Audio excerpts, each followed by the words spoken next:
Hello, hello, hello. Welcome back to my channel. I've missed you guys. Thank you for sticking around, for those of you who did. It's been a long few weeks. I hope you all are doing well. And I hope you all are ready for today's video. It's gonna be an interesting one. This is a series I have wanted to do for a bit now. A few of you have asked questions about I think it was my very first inaudible / unintelligible whispering. And I mentioned my neighbors. And a couple of you had interest in that. So I think it's going to be a very interesting video. This is probably going to be a series because these things are still ongoing. So we never know when more exciting things will come to fruition.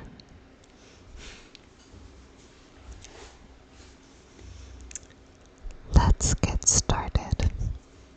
Okay, so I'm going to take you back to just about a year ago.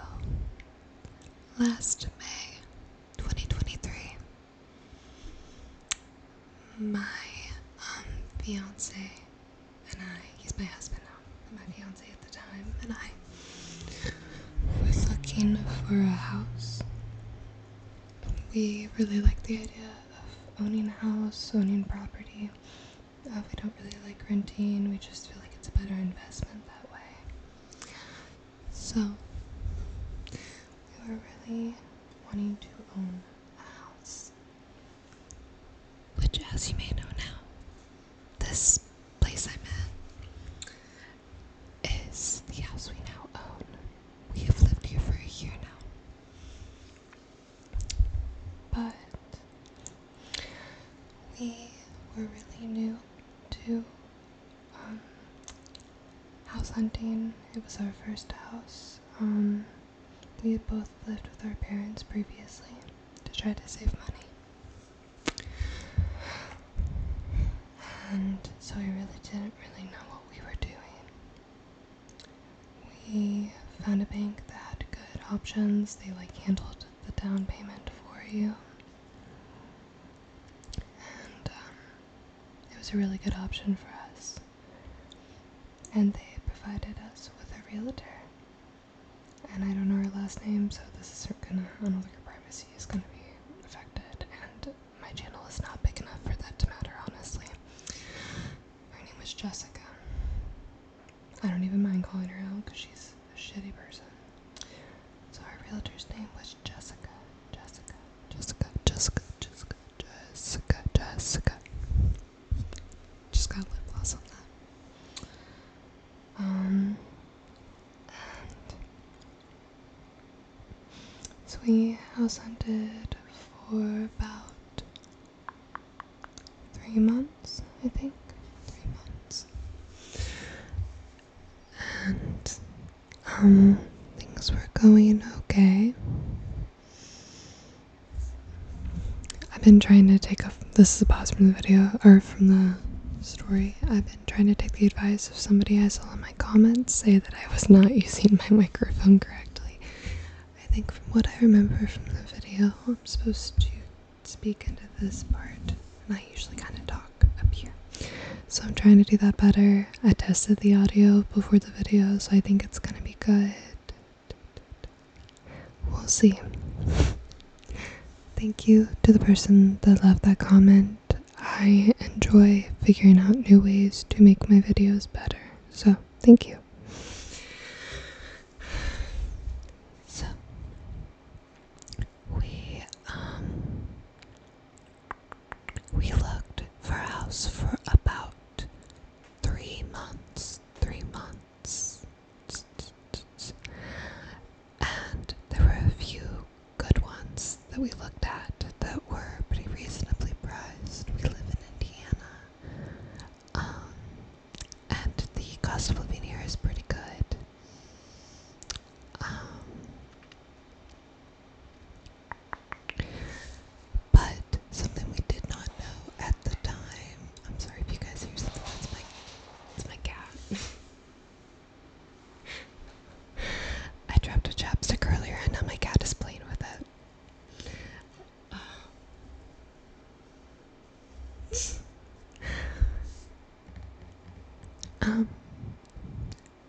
Something we did not know though when we first started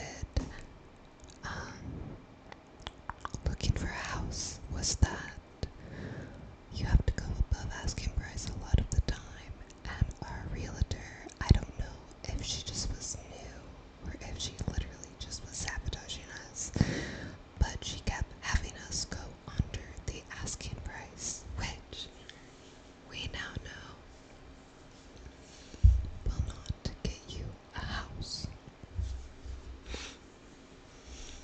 It's kind of crazy looking back, because now that seems so silly, but we were just so new to the entire process that we didn't know. And she should have known as the professional.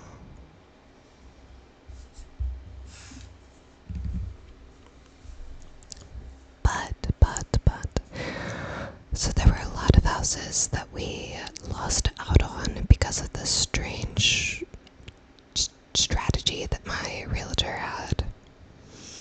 So we kept getting declined offers. And we were getting frustrated. Though to be fair, we were proactive. We started looking for a house last April. We bought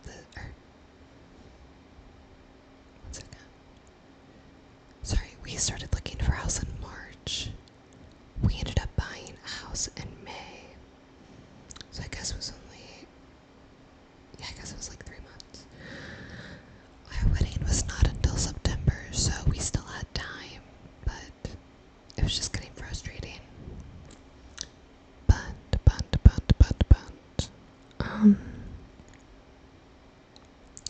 we were getting a lot of declined offers, and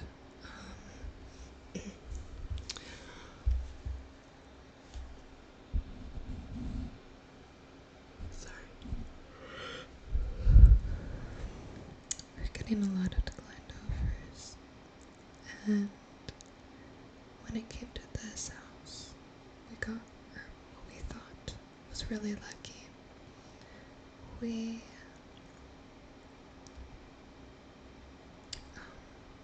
This house went on the market at Easter, like the same weekend as Easter. So nobody came to see this house, and I think that really scared the seller. So we came Monday, I believe, and we asked at asking price, which I think was like $149,900, I think. And this house is, just for your information, this house is about 840 square feet.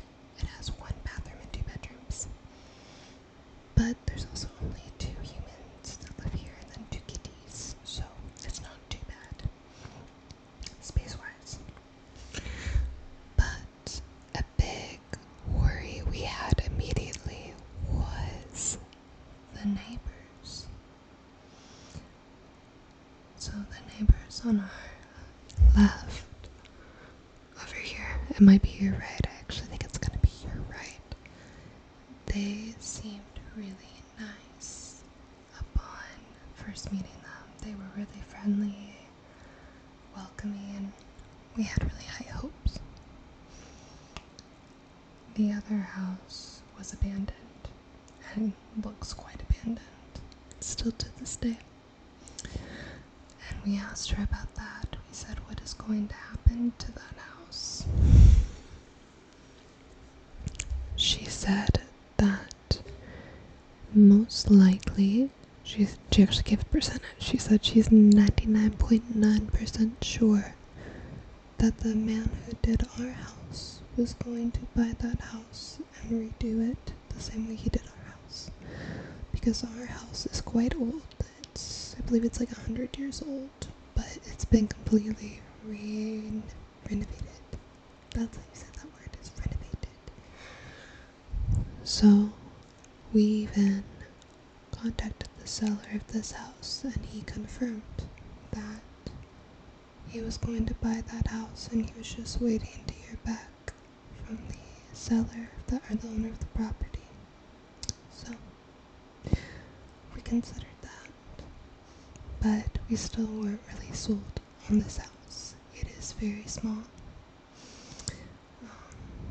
and we really were uncomfortable with having the abandoned house next door.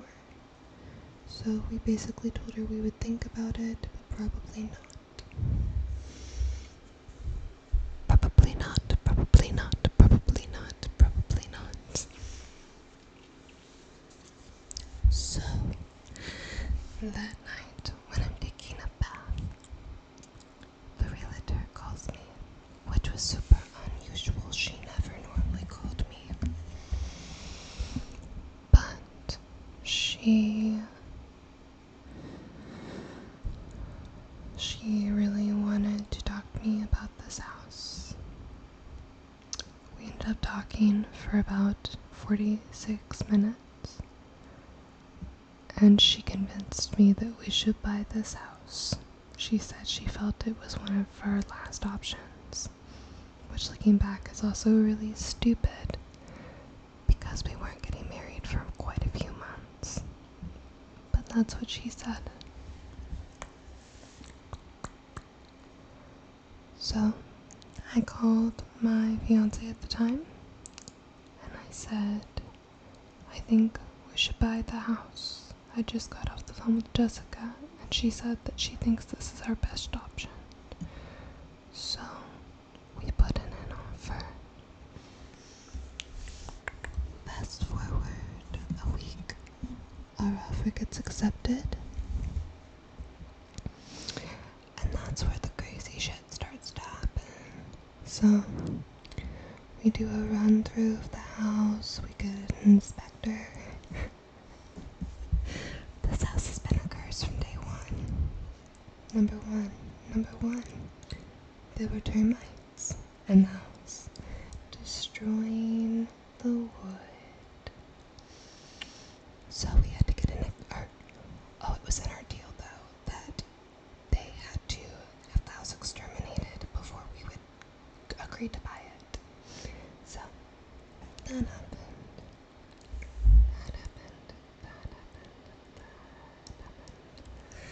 Number two.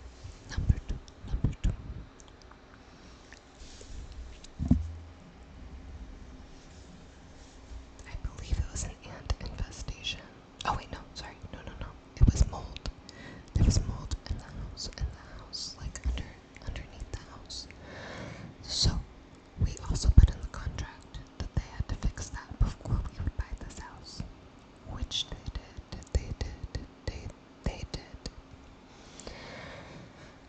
So we signed the papers. If I can find a picture, I'll insert it right here. We signed papers, and the house is ours. So, being a new homeowners, we were excited, and we wanted to come see the house. So, we open the door to this house. We're kind of looking around. We're just excited. And guess what we find?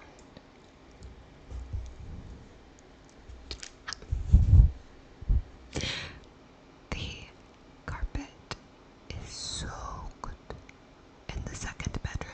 Soaked completely. You would step in it and water would surround your feet.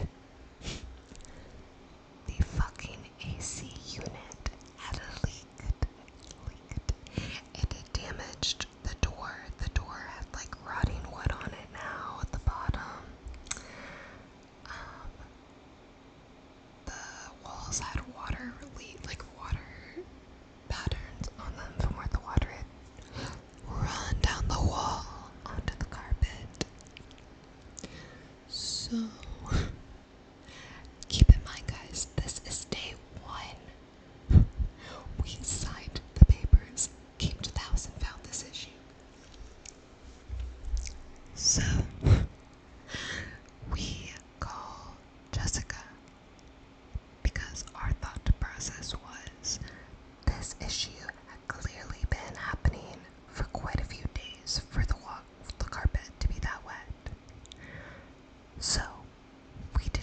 we should have to pay for it, since we had literally owned the house for like 20 minutes. No reply. Dear sweet Jessica did not reply for 3 days. Keep in mind, when we were actively looking for a house, she was an immediate responder. So then we contact the guy who sold us the house, and my husband pretty kindly but firmly says, this seems to be a you problem and you need to fix it. The seller agrees to come and fix the issue. One thing I find really sketchy about the seller of this house is when they do come to fix it, he brings a few guys with him, and one of the guys, the one that I think was a genuinely good person, goes outside to check the other AC units, comes back in and says, we need to redo all of these, they're all going to have the same issue. The seller was pissed that he had said that, so mad, and he kept looking at me, and I think it was because he thought he could get away with selling us this janky house and not having to fix any of it. So they do fix the issue. Keep in mind, as we live here and continue to live here, this issue does occur 2 more times, which we then have to fix on our own because they clearly just didn't do something correctly.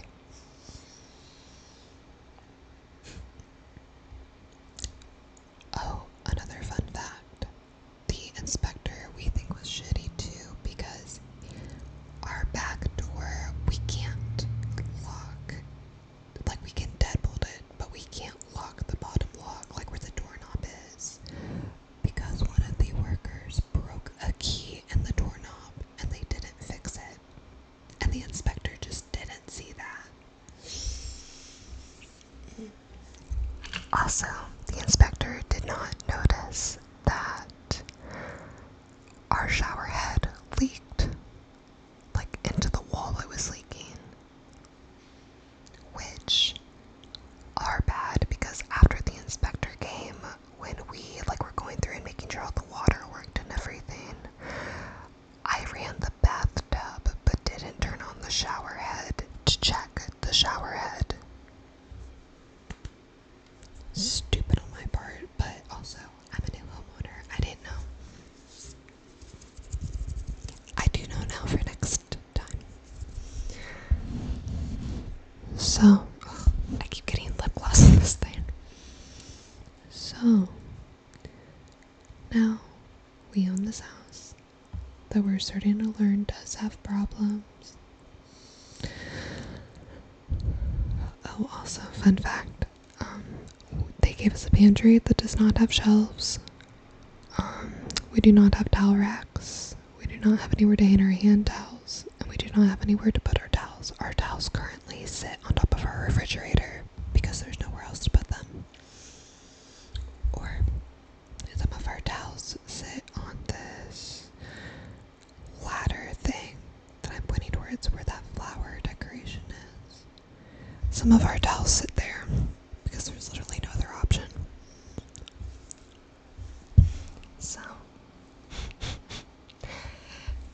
things only continue to get worse.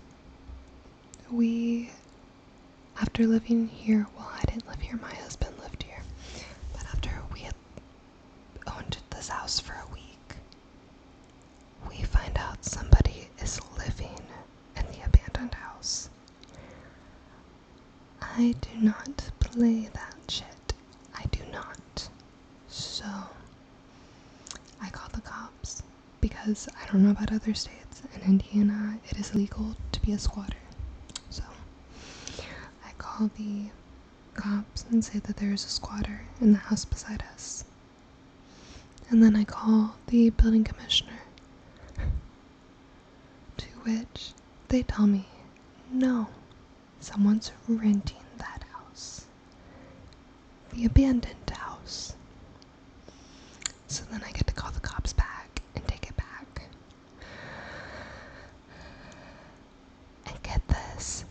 The building commissioner even tells me, we know she's sketchy. Why is she living there then? Like, keep in mind, guys, birds live in this house, a raccoon lives in this house, there's not windows, there's holes in the house. Like, it's not just like dingy looking, it's crazy. So I start trying to find any way I can to get her out. I call the building commissioner, I call the company that owns the property. They're located in Florida though, so good chances are they weren't gonna do anything. And then finally, I just kind of let it go. She wasn't really bothering us at the time, so I was like, whatever. But I was mad that this meant we were going to be beside an abandoned house the whole time we lived here, when we thought it was going to get turned into a nice looking house. Then things really start to get bad with her. She's a drug addict, which I have sympathy for drug addicts, not her though. She's made my life miserable. I better not see anyone in the comments telling me to give her sympathy. You guys, things are so crazy.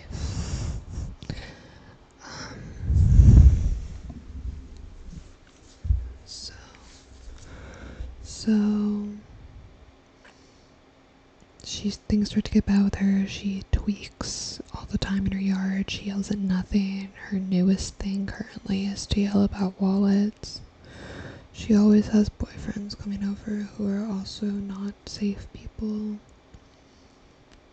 Boyfriend number 1 had 2 dogs he would not keep under control. These were really sweet dogs, but they would like attack you, like trying to get you to play with them, which is just not okay. Like, I like dogs and they were sweet dogs, but like, you can't just let your dogs come up and attack people. And it turns out that this her current boyfriend would turn out to be a very dangerous individual. So, fast forward to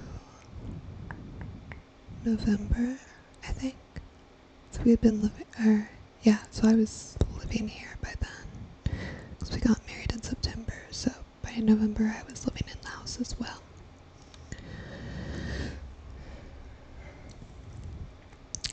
I work night shifts right now, and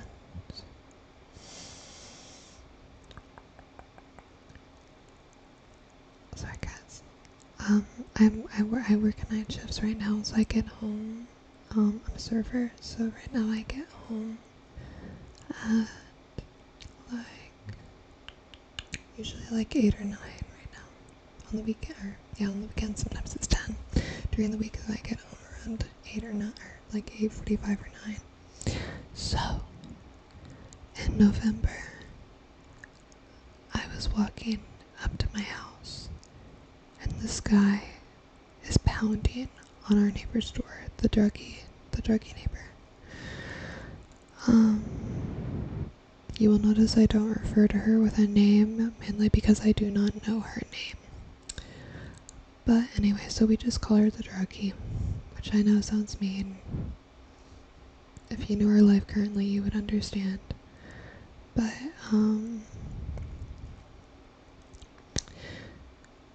this man is banging on the door, talking about, let him in, I'm gonna kill you. And he looks at me and starts to chase after me. My husband, thankfully, because I had a bad feeling, and my husband had a bad feeling, I called him to unlock the back door so that I could get in. So I dart into our house and slam our door, and my husband immediately calls the cops to report that this man tried to follow me into our house, and this man is screaming about killing people. So, as we're calling the cops, we hear screaming. Very, very guttural, I don't know if that's how you say that, very violent screams, like screams of pain. And actually, if you go to the 911 phone call, you can hear it on our call, the person screaming. So, what they were screaming about was that the man who had tried to follow me into our house had stabbed someone so many times that his intestines were falling out. It's his screams that you hear on the call. So, there are a bunch of cops that come, there's a lot of yelling, there's ambulances. I will try to insert the video footage if I can. I'm not very good at editing, but we do have video footage of like some of this. Not the guy who got stabbed, I would never show that, but there were cops at our house until 2 a.m. We had to give witness statements. My husband got interviewed later on.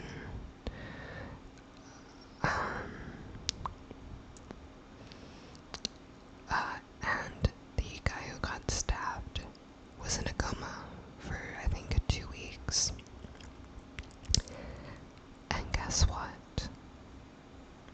The man who stabbed him got off on parole.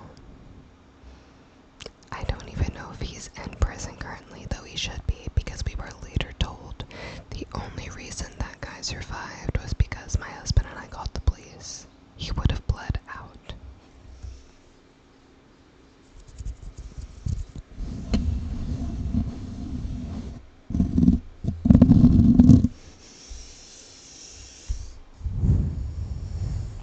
That was an insanely traumatizing night.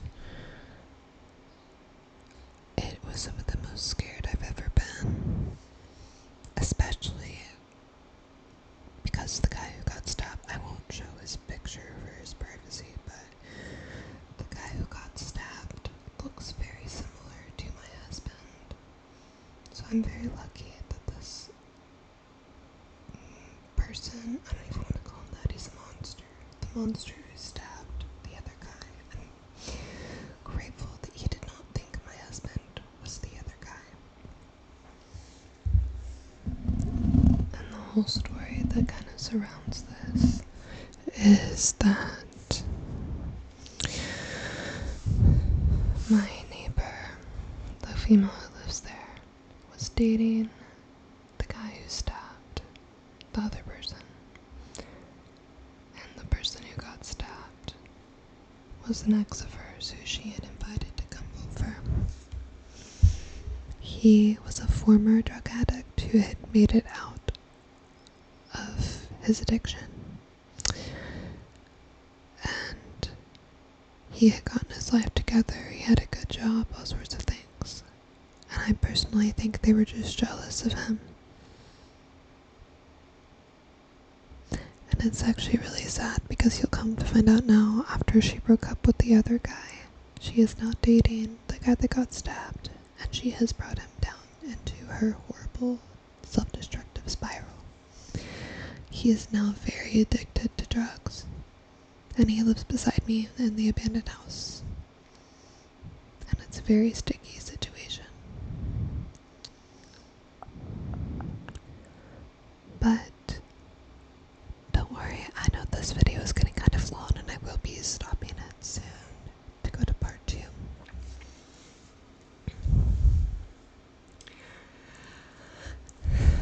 This is where my husband and I start to feel really helpless.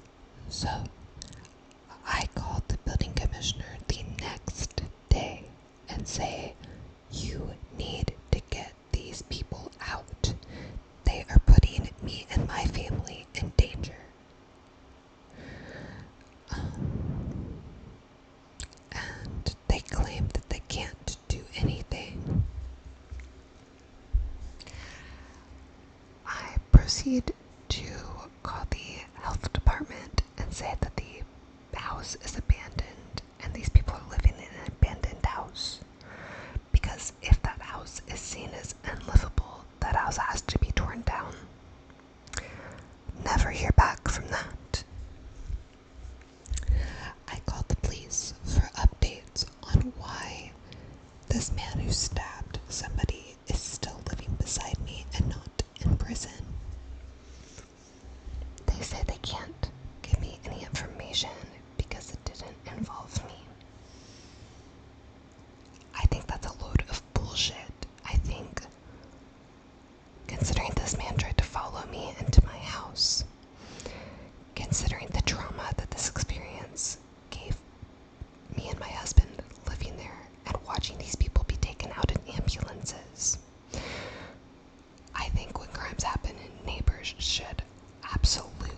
also doing this as like a type of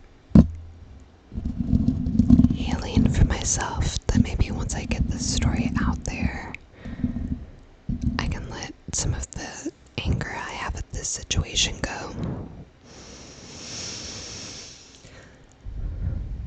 Let's take a deep breath, guys.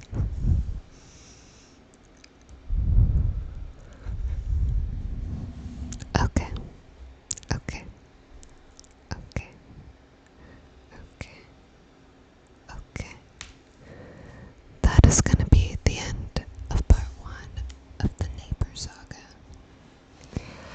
Please keep an eye out for part 2, as it should be coming soon. Thank you for everyone who has stuck with